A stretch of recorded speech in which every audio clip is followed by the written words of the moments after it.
AITA for refusing to reconnect with my in-laws after they ignored my daughter's cancer battle. I, 35F, have been married to my husband, 40M, for 12 years.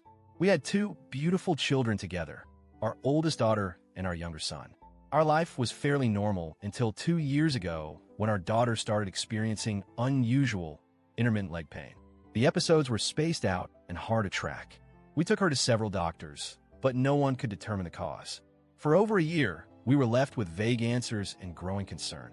Eventually, after 14 agonizing months, we were blindsided when doctors discovered a tumor in her abdomen. We were terrified, confused, and devastated. My instincts went into full protective mode. During this difficult time, I isolated emotionally, only letting my husband and my mother, who drove 8 hours to support us.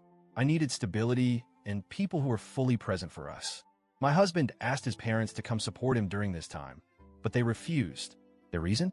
They had to babysit his sister's children, even though his sister lived just 25 minutes away from us, and they lived 5 hours away. I didn't hold it against them at the time, thinking they'd come around when things became more serious. At first, the tumor was believed to be benign. Surgery was scheduled 2 months out. We hoped for the best and tried to stay calm. Meanwhile, the summer passed with minimal contact from my in-laws.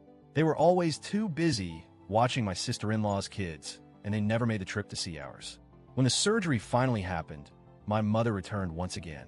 The surgeons removed what they could, only 60% of the tumor, and informed us that it looked malignant. Days later, our worst fears were confirmed. It was cancer. Our daughter began an intense, aggressive treatment plan that included 5 rounds of chemo, 2 stem cell rescues, and 6 cycles of immunotherapy. We implemented strict safety protocols to protect her.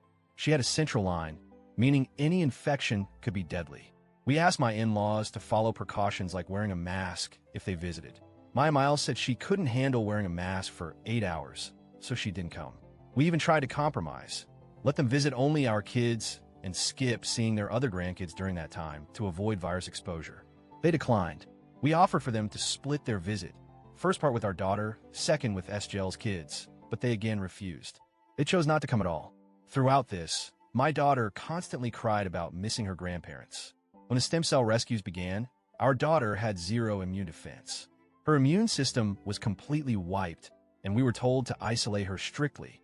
Only my mother and I were allowed to provide care during this time, and I was okay with that. My daughter needed to survive, and I wasn't taking any chances.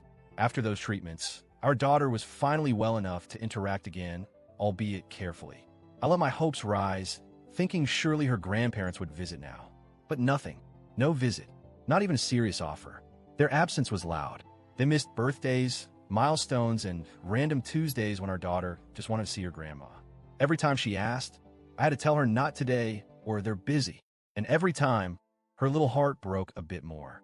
It didn't help that she saw other kids with grandparents who came around. I started to realize this wasn't just a scheduling issue. It was a choice. They had the ability, the car, the time, and the knowledge that their granddaughter might not survive, and still they stayed away. The reason? It's not fair to the other grandkids. That's what they told my husband when he pleaded with them. They couldn't prioritize the dying child because the healthy ones might feel left out. I can't explain the depth of betrayal I began to feel, not just for myself, but on behalf of my daughter. For a few months, things looked stable. Our daughter laughed again, played a little, and even gained some weight back. But then she began having leg pain again. My stomach dropped. I knew. We all knew. Tests confirmed that the cancer had returned, and this time, it was everywhere. She was riddled with pain and declining fast. She asked again for grandma, over and over. I told my husband, and he called his parents. They only came once, and only because my sister-in-law said she wanted to see her daughter too. It felt like a social trip, not a visit of love or urgency. As the end neared, her condition worsened drastically. One day, the ICU doctor pulled me aside and told me we had very little time left. I made the hardest calls of my life, inviting everyone who loved her to say goodbye. And still, her grandparents did not come. She passed away in January. She was 6 years old. She fought so hard, and she was so brave. She asked for people who never showed up, and I had to hold that for her. I had to carry the heartbreak she couldn't understand. It has now been 5 months. I still wake up some days expecting her voice. The grief doesn't fade, it just dulls. But one thing that hasn't dulled is my anger and pain toward my in-laws. My husband wants me to move on, for the sake of our son, for him, for family unity. He tried speaking to his parents, but they only got defensive. They didn't apologize. They said we did what we could, and that we were there in spirit. I told my husband, I will not stop him or our son from having a relationship with them. That's his decision, but they're no longer welcome in my home. I will not invite them, talk to them, or acknowledge them in any part of my life. I've blocked them on everything. I'm not asking anyone else to cut ties. I'm simply choosing to protect myself from people who failed my daughter so thoroughly. My husband says I'm being unfair and cruel, that I'm punishing them and tearing the family apart. But from where I stand, they made their choices. I'm just making mine now. So, AITA?